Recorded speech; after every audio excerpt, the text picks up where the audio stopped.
we can't start a discussion of the 2020 RECS without looking back at a little bit of the history of the program. And in particular, I want to review the 2015 RECS, which very much set the stage for the significant expansion of the program in the future. And I'll highlight two very important innovations coming out of the 2015 RECS, and then I'll move on to highlighting the key features of the 2020 study. In between, I'll hand it over to Kevin, who will talk about the link between RECS and the annual energy outlook. Finally, as a lead-in to our Q&A period, I'll discuss some specific parts of the questionnaire where we're looking to make updates. And those updates are either to improve the quality of data or to address some data gaps in our data series. So think of this, as already been said, think of this less as us lecturing to you in the beginning of a conversation. During and after the webinar is your opportunity to provide feedback to us about the 2020 RECS design and the questionnaire updates. So as I mentioned, RECS is a benchmark, a national benchmark study. And it's not only a benchmark study because it's drawn from a nationwide sample, but it's also a benchmark study because we draw data from multiple data sources, multiple data collections. And our estimates are informed by some pretty unique estimation processes. We plan to start the 2020 RECS with an initial data collection in September of next year. And that data collection kicks off the first phase, the major phase of RECS, which we call the household survey. At the end of the household survey, we move on to the second phase of RECS, which is to collect energy billing data from energy suppliers for our responding households. And then after the second phase, we do the modeling of end uses. From the beginning of planning to the final dissemination of results, the whole process for each RECS generally takes about 3.5 years.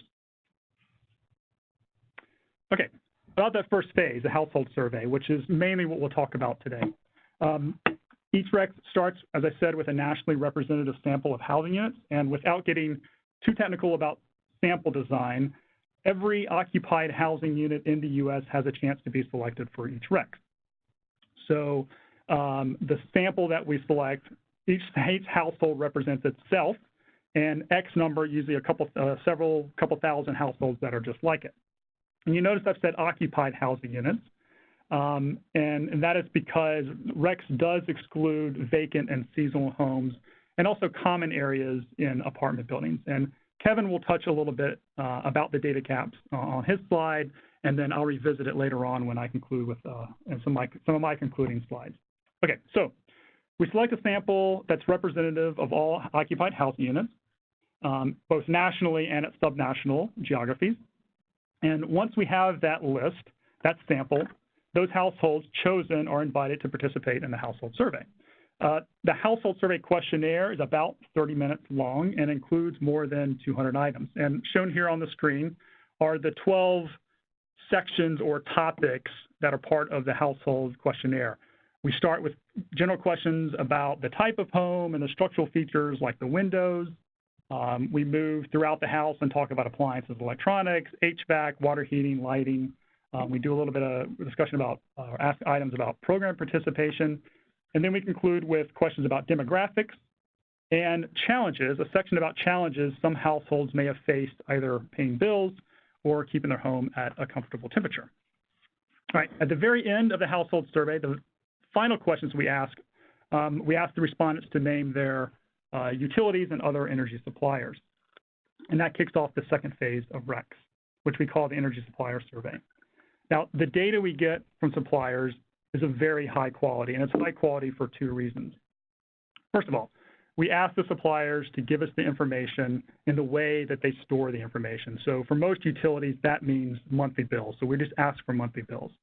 Second, cooperation from the suppliers is very high. The response for electricity and natural gas is nearly 100%.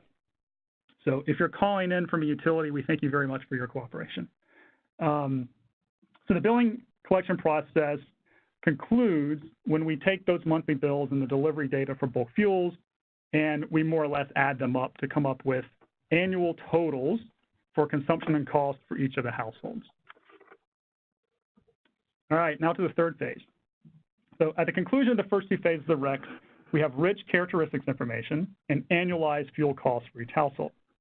Now, these two data series form the basis of our energy in-use estimation program. So the bills can tell us in total how much electricity or natural gas is used in each house, but they can't tell us how much is used for, say, space heating or air conditioning or any other variety of end uses. So we derive in-use estimates using engineering-based models. And then the engineering-based estimates are then calibrated so that the sum of all the end uses equals the annualized billing totals. So there's an estimation process and there's a calibration process to come up with our in-use estimates. Right, so at the end of every RECS, end of these three phases, we have characteristics like counts of TVs in homes and usage of TVs. We have consumption and cost data like average electricity in rural homes or the average natural gas water heating cost in the Midwest.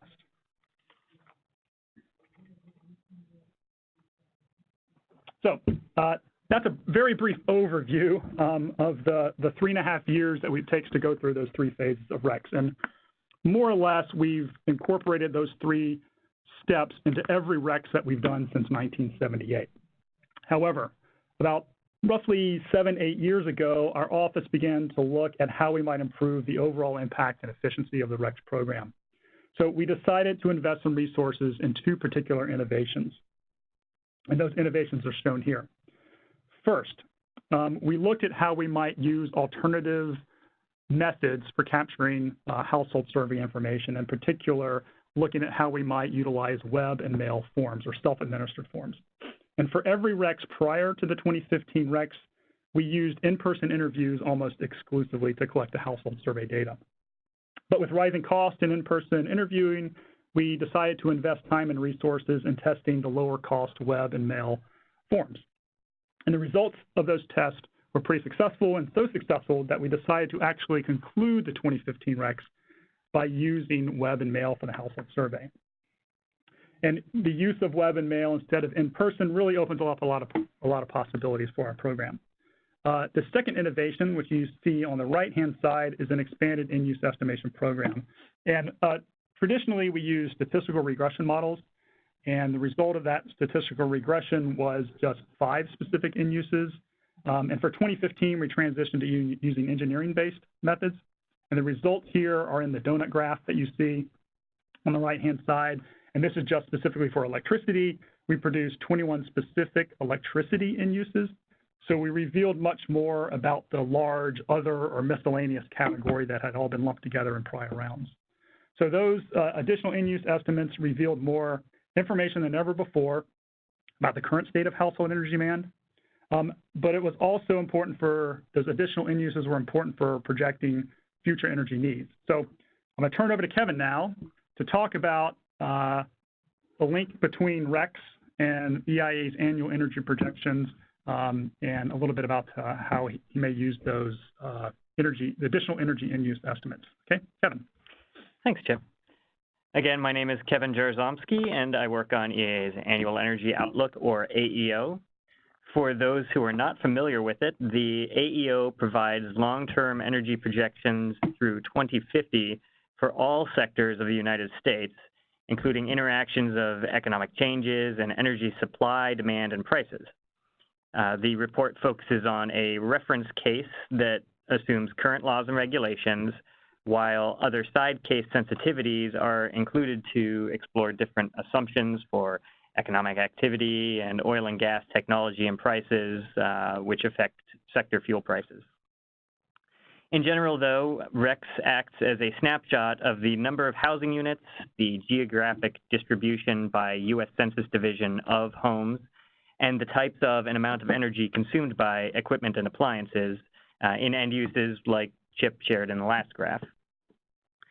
Residential projections in the AEO then account for construction and demolition of housing units, projected weather trends that affect, say, heating and cooling consumption, and stock turnover of existing equipment.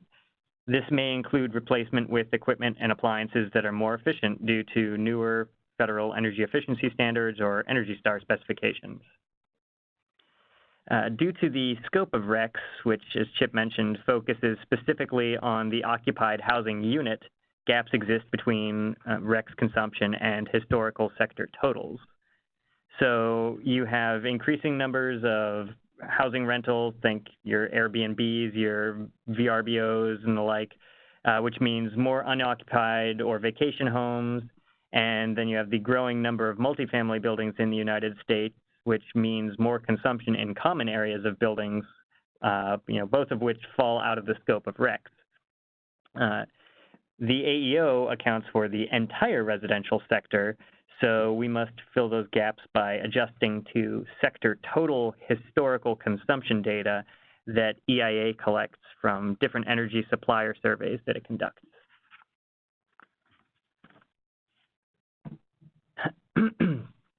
Based on projections from the AEO 19 reference case, we see that end-use shares of energy delivered to homes shift over time. These graphs represent delivered energy consumption from all fuels, but exclude consumption of distributed generation, such as solar photovoltaics, which we'll look at in a minute. Here you can see how demand for space heating is decreasing while space cooling is increasing, partly due to continued population shifts to warmer regions of the United States. At the same time, you have federal minimum energy efficiency standards that cause performance of new and replacement equipment to exceed the older existing equipment, as well as increasing use of electric air source heat pumps, which are less carbon intensive. We see an increasing share of other uses, which include things like coffee makers, pool pumps and heaters, dehumidifiers, and all of the small electric devices and electronic devices that are becoming increasingly ubiquitous in homes. Like Chip mentioned, the 2015 RECS saw an increasing number of electric end uses published, but we also expect that as disposable income increases, consumers will keep buying different new energy-consuming devices for their homes. Future RECS provide an opportunity to characterize those increasing number of and types of devices in homes. As we saw in the previous graphs, lighting represents a decreasing share of household energy consumption. Lighting consumption was first explicitly published with the 2015 RECS, like Chip has shown, and we were then able to incorporate that into the AEO 2019.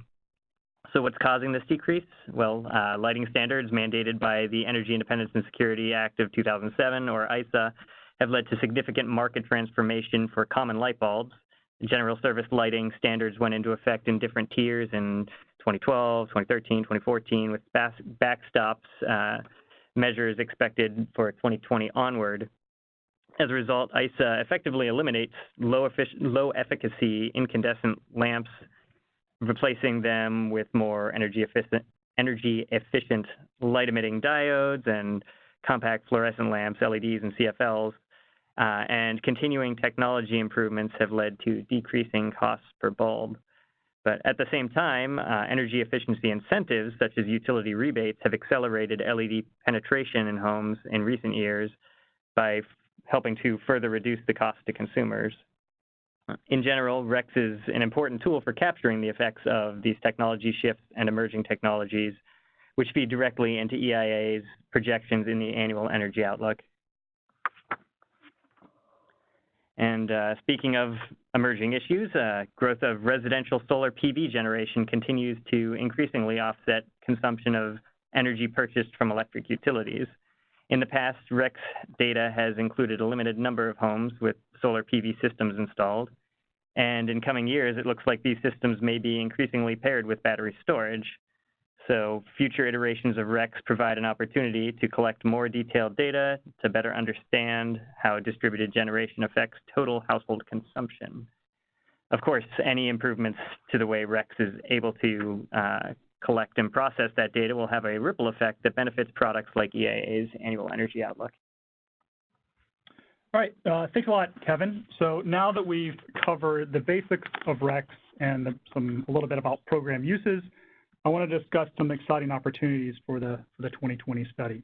And again, as I move through some of the design features and questionnaire topics, please submit those questions via the chat feature. And I also invite you to submit comments to me directly after the webinar about these program updates and the impacts on your uses of the RECS data. All right, for the first innovation, let's talk about the use of how we plan to use the Webmail.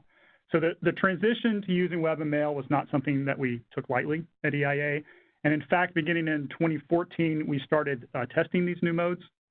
In total, we conducted 3 pilot tests. And then, as I mentioned, we ultimately decided to use them on the official 2015 data collection. Over the course of those pilot tests, we conducted extensive research to analyze how representative the Webmail respondents were and also to evaluate data quality. Of course, a major concern was that we would get very low response to Webmail and that those respondents would be, say, just a lot of older households or only households in certain income brackets or certain segments of the population. We found out pretty early on that that wasn't the case. We were getting responses from, we were getting young respondents and old respondents and low and middle and high income, and respondents using all sorts of fuels for their heating requirements and all different ages of homes. We also evaluated the response quality and determined we found some differences between the web and mail responses and data quality between the webmail responses and the in-person responses. But most of those differences were relatively minor, and we determined really no threat to the overall validity of the program. All right, so I have one chart here that demonstrates our confidence in web and mail. And throughout our pilot test, we did a number of comparisons, not just after data collection, but also during data collection.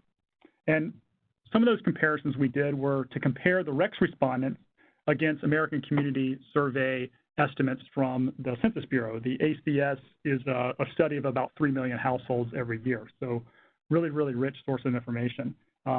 Fortunately, as you see here in this chart, ACS collects a pretty important energy item, and that's main heating fuel. So we could compare our RECS respondents with this high-quality ACS data. And you can see the results here. We got about the same proportion. Our RECS respondents responded for main heating fuel in about the same proportion as the ACS estimates. So that gave us a lot of confidence in what we were getting from the RECS respondents. And there were similar comparisons, similar results for things like housing type and income and the ages of respondents. So, with confidence in the web and mail, we've chosen to use these as a primary mode of collection for the 2020 RECS household survey. Now, the big advantage of web and mail is that they're much more cost-efficient methods. So our lower cost per case means we have the resources to draw much more sample. And our target for 2020 RECS is to get somewhere between 15 and 18,000 household responses. And this is about triple the size of the number of responses we got for the 2015 RECS. A larger sample is key to reestablishing our state-level estimation program. There were no state-level estimates coming out of the 2015 RECS. So we plan to reestablish our state-level program. And our base goal is to produce estimates for up to 25 states. And this includes the 16 states for which we produced estimates for the 2009 RECS. And then we'll choose up to 9 more, and we'll choose those states based on population, number of households, geography, climate, differences in energy policy, all sorts of criteria. All right. Now, if resources are available and it's feasible, we may pursue some estimation for all 50 states and the District of Columbia. So a larger sample means not only more state-level estimates, or restarting our state-level estimation program, but it also means greater precision for all types of key subpopulations.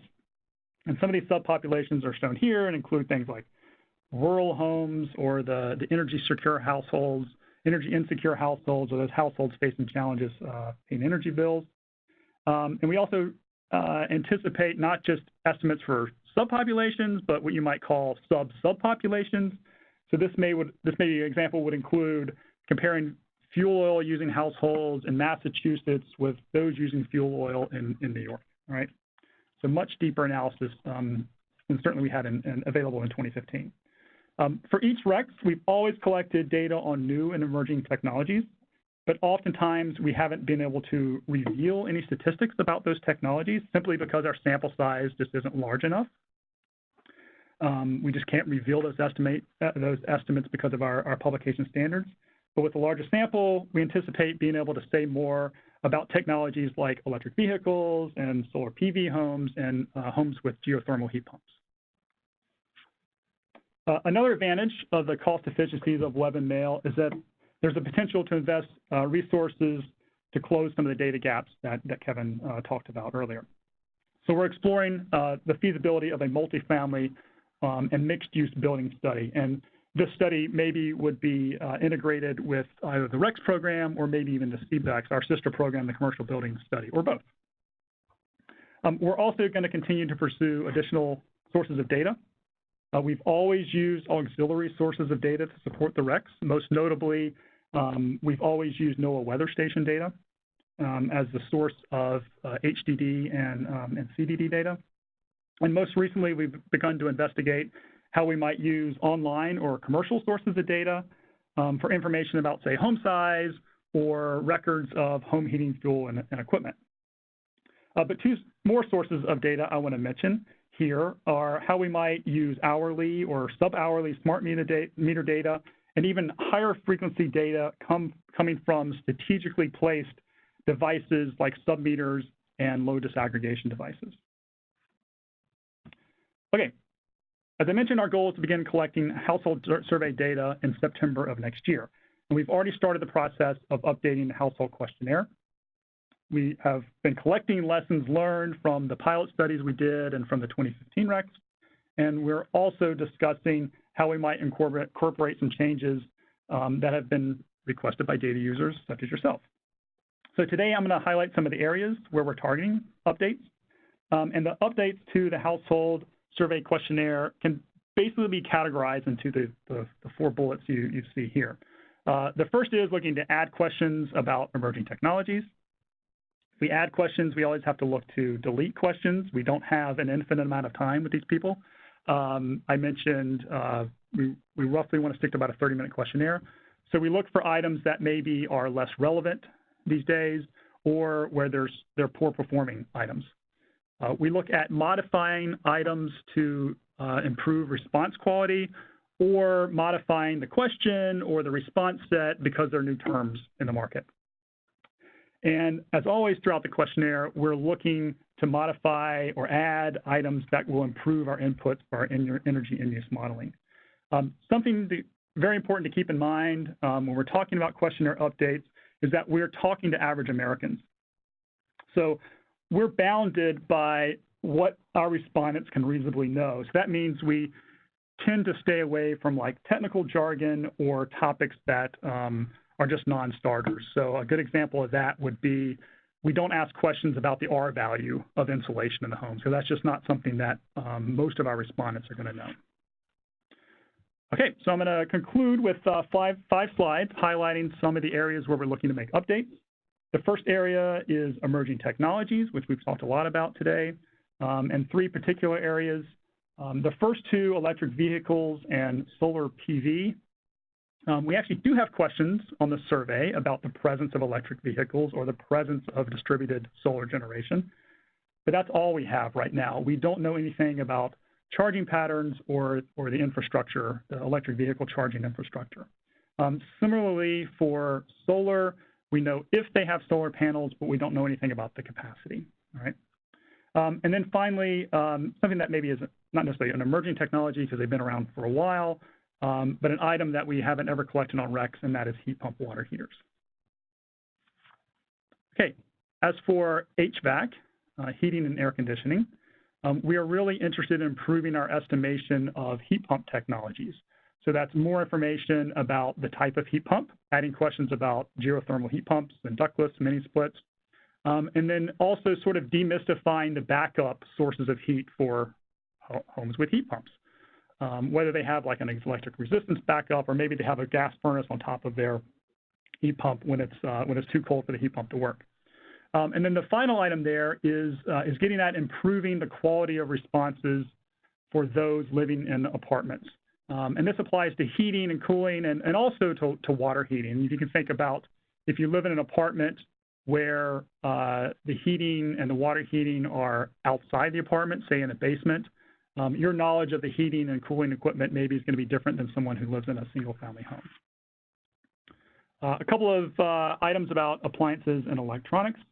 One item is adding some usage indicators for peripherals. A great example here is we know how many video game systems are in the home, but we can't really differentiate between the house where there are 2 teenagers who play video games for 8 hours a day and the neighbor who also has a video game system, but it's only played like once a month. So some usage indicators will be helpful there. And then the last item there concerns updates in terminology, and specifically as shown here, maybe updating our response sets for TV types. Okay, as I mentioned, we add items, we have to delete items. And to recap, we look to delete items where maybe that are not performing as well, where the data quality is not as good as or up to our standards. We also look for possibly deleting items where you could capture this information from other sources. And the 2 things I've shown here certainly fall into that second category. And that's tracking Energy Star appliances and program participation. Okay, one last slide here before we turn it over to a Q&A. And that concerns square footage. And by square footage, it's actually 3 square footage measures. One is total square footage, which is we consider the energy consuming space in the home, and then also heated and cooled square footage. And these are measures that we've always estimated using trained interviewers who actually have gone out and physically measured the dimensions of the home to come up with what we consider like a gold standard of square footage according to our definition. Now, by using Webmail primarily, we don't have the use of those in-person interviewers to measure the home, so we have to look at alternative methods. And those alternative methods could include using responded estimates, administrative records, online sources, modeling, maybe some virtual measurement, or some combination of those methods. Okay, so that's the introduction to the EIA's 2020 RECS. For each RECS, and especially for this next one, it's our team's responsibility to produce the best set of tables and data sets and reports and analysis possible. We can only accomplish those goals if we hear from you all. I can see we already have a pretty extensive chat going on, and that's great, so we'll have lots of questions to answer. We'll take about the next 15, 20 minutes or so to answer those. But again, I also want to encourage you to submit comments to me directly via email. And maybe to help guide your comments, I put 2 questions up here, maybe that you would answer. If you had 3 questions to add or modify on the RECS, what would they be? You're not limited to 3, that's just a guide. And then how would a 50-state RECS impact your work? Okay. We're really excited about the opportunities with the RECS over the next few years, and we really think the larger sample and the updates to the question will significantly improve the analytical power of the data. Thanks again. We'll turn it over to Maggie to lead us through a Q&A. Awesome. We've got a lot of questions rolling in through the chat, but keep them coming. We really do want to be responsive to you and your data needs. So please ask away, and we're going to do our best to get through it today. If we don't get through to you your question right now, we will follow up best as we can through email. So let's start with, we've had a couple questions on this, and dare I say excitement over the possibility of state level estimates. Let me read a couple of these comments here for you, Chip.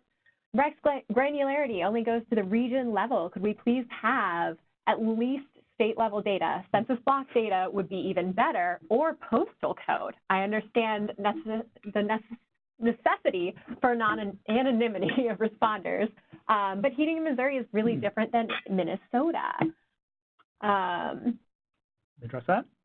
Sure. Sure, and actually, I'll get a little. By the way, I want to say, if we don't get to your question via the chat today, we really try to answer your question offline after the webinar's over. So if we don't get to it today, we'll get to it afterwards. Now, specifically for states, and maybe a little bit of history about our state level estimation program, up through 2009, so up to the 2005 RECS, we traditionally produced estimates for the 4 largest states.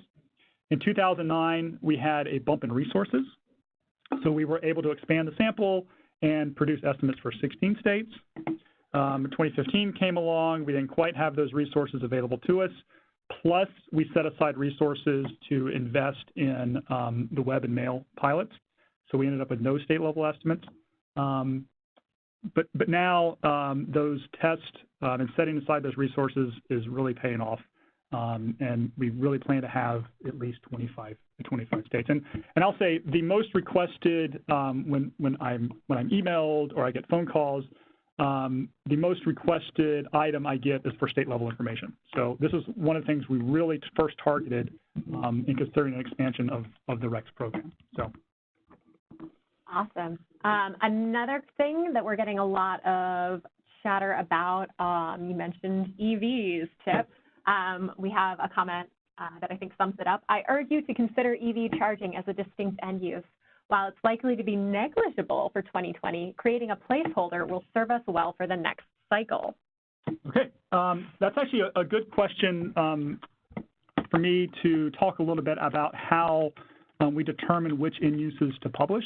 Because we do capture information in the household survey. We capture lots of information about lots of different devices. Everything, even like it's a VCR. Okay, but for a lot of items, we only know about the presence of the item in the home. I mentioned like the video game systems. We know how many video game systems, but for some of those smaller items, it's difficult for us to differentiate one house to the next. So the standard we set when publishing those additional end uses was we had to know about not just the presence of the item, but also some kind of usage indicator. So for 2015, we certainly picked up a number of households using electric vehicles, and we actually have a parameter in our model set for electric vehicles, but we didn't have any kind of usage. So we didn't reveal anything about the usage or the consumption attributable to electric vehicles.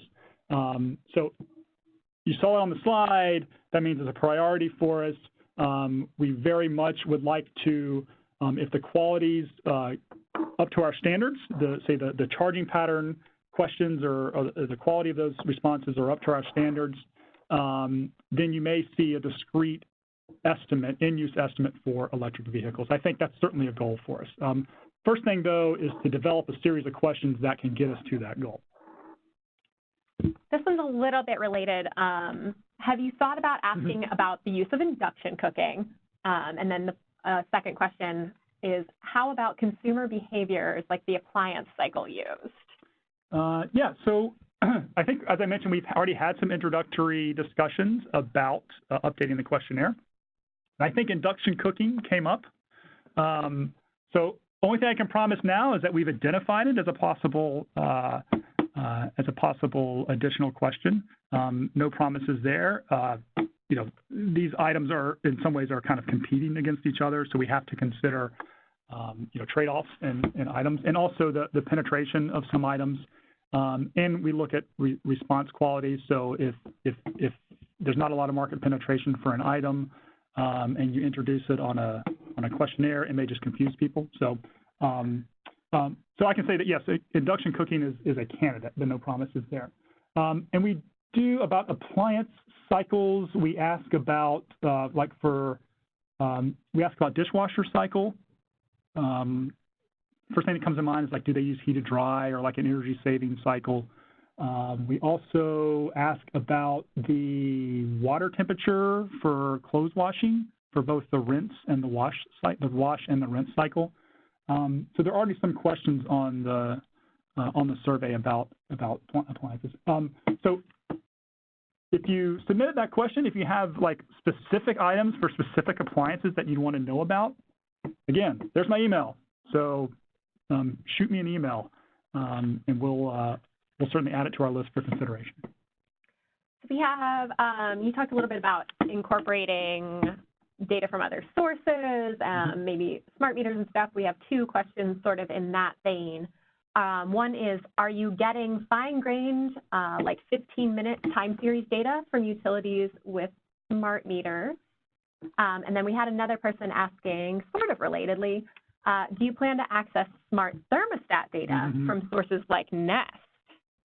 Okay, I'll address the smart meter question first.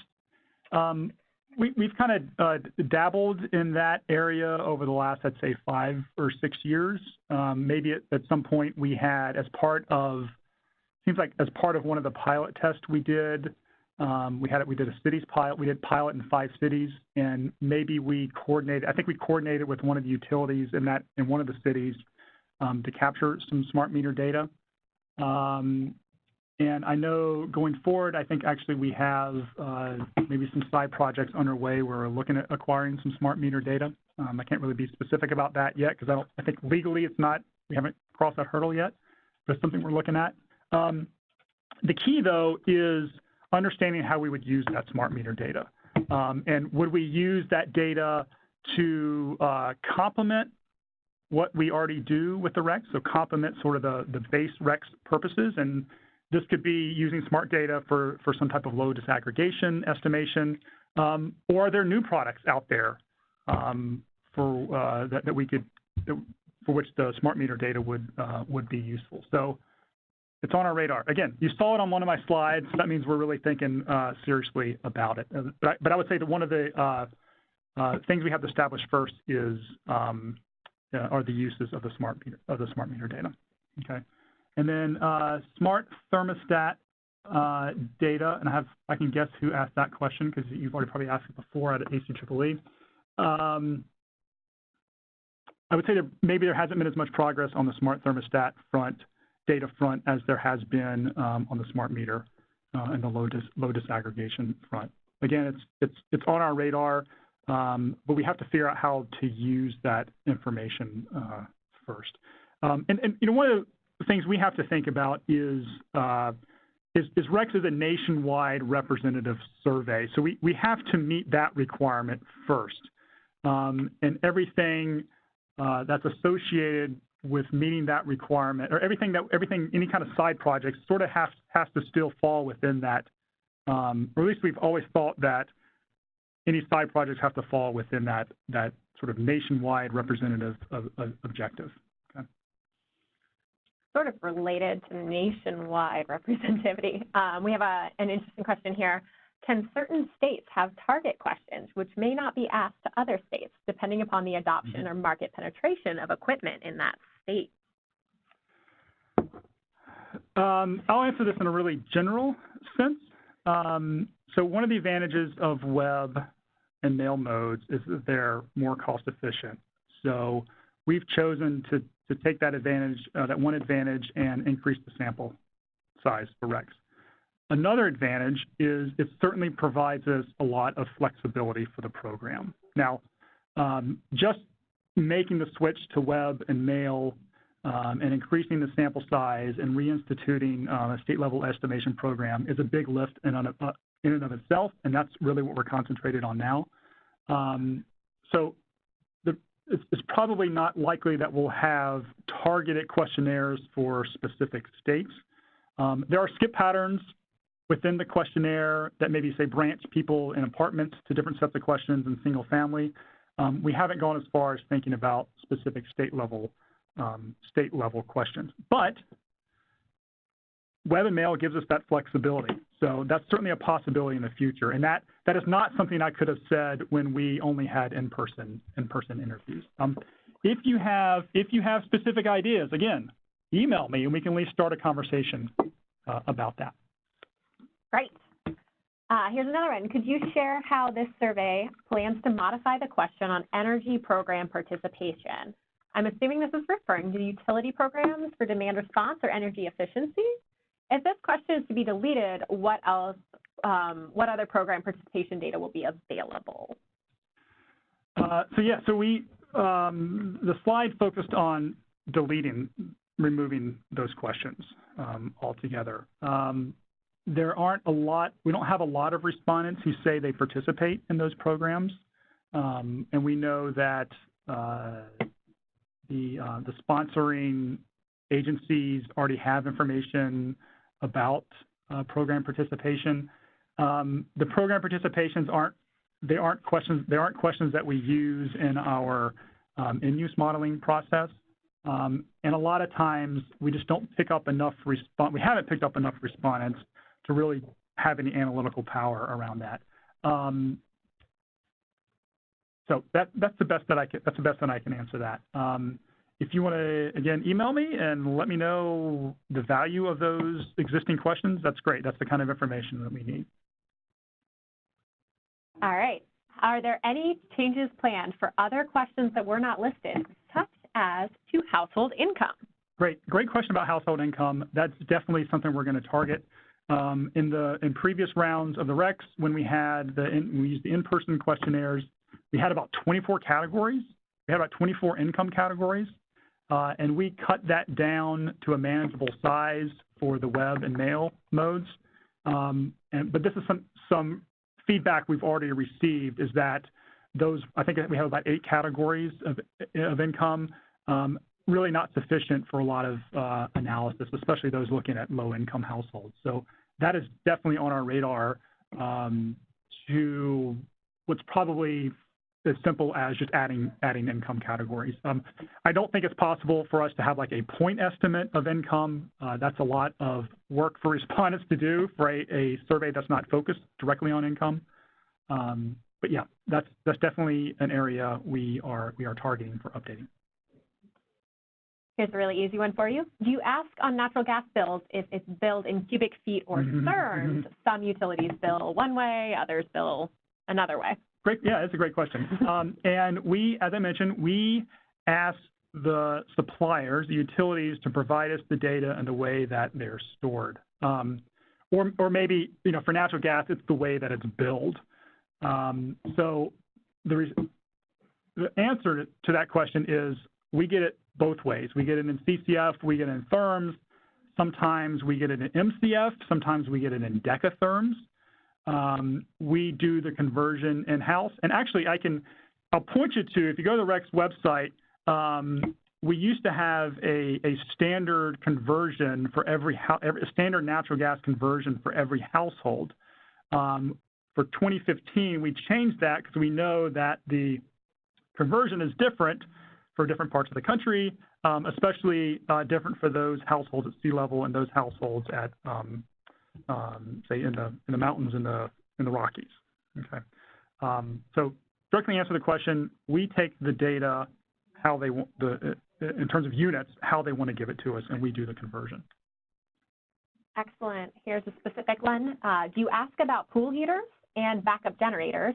If yes, do you ask what is the fuel source? Gas, electric, propane, diesel?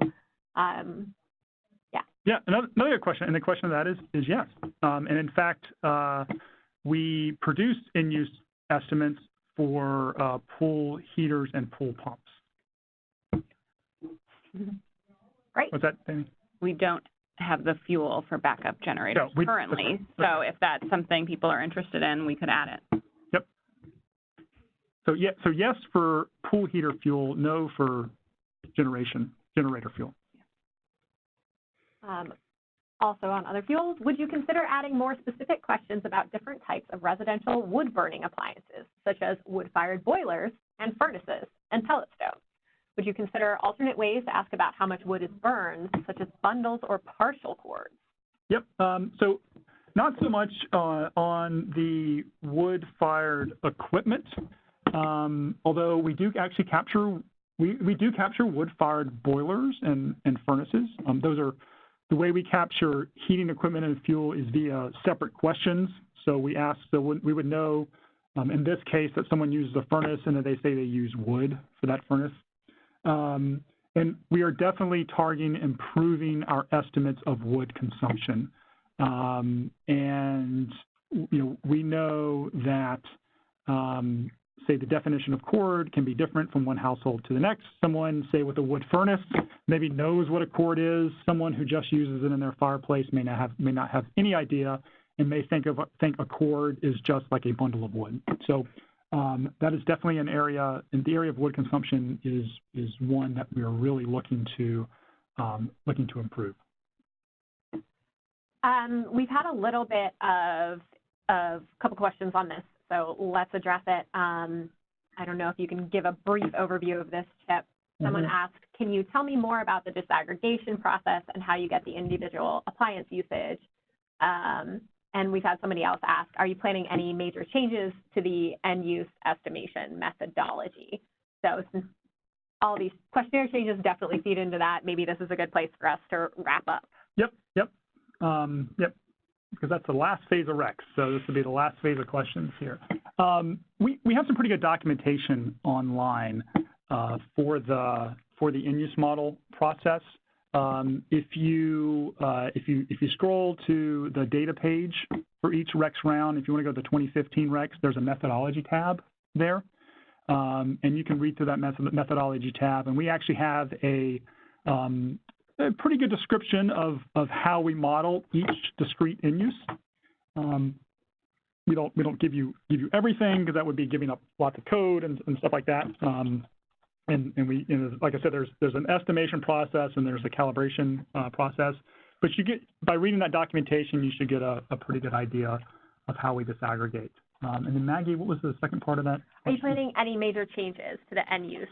So the way we looked, I don't know if I'd describe it as major changes. The major change was the shift from statistical regression models to the engineering-based models, and not only did we change the modeling estimation process, we also changed the calibration process. So we feel like this really improved our estimates. So it just wasn't we went from like a straight proration for the calibration to like a variable proration, where we sort of gave confidence levels to each in use. So moving forward for the 2020, I would think of more just like kind of routine updates to the models. More debugging, looking for better sources of inputs and things like that. But we don't anticipate any major changes. I would say maybe perhaps the most major change would be the possibility of producing more in-use estimates from that modeling and calibration process. Awesome. That is a great place, I think, to end things today. Thank you so much for those of you who have reached out to us on the chat today. If we haven't gotten to your question, we will definitely follow up with an email. Feel free to also reach out to us first. We really do love hearing from you and really do want to be doing the best that we can to meet your data needs. So thank you so much. Thank you for tuning in and giving us a piece of your afternoon. So with that, we're going to conclude today's event. Here's one last look at our contact information, but you can also readily find that on our website, eia.gov/RECS, and we really look forward to hearing more from you. Thank you so much, and have a great afternoon.